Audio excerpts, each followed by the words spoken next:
Երեք ինքնասպանության դեպք է տեղի ունեցել Գյումրիի Աղայան 65 տանը։ Ժամը 13:45-ին կախվելու միջոցով կյանքին վերջ է տվել 1963 թվականին ծնված Լարիսա Կարապետի Պապիկյանը։ 49-ամյա կինը 12 տարեկան աղջկա հետ նշված հասցեում 1 տարի ապրում էր վարձակալությամբ։ Կնոջ տանը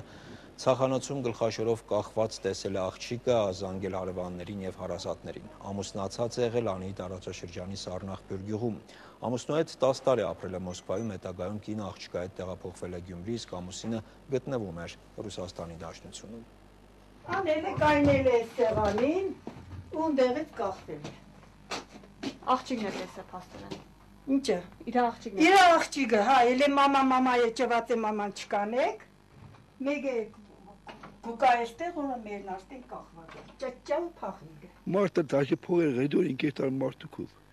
Թե ինչ դե իրան դրտե, ասված գիտե։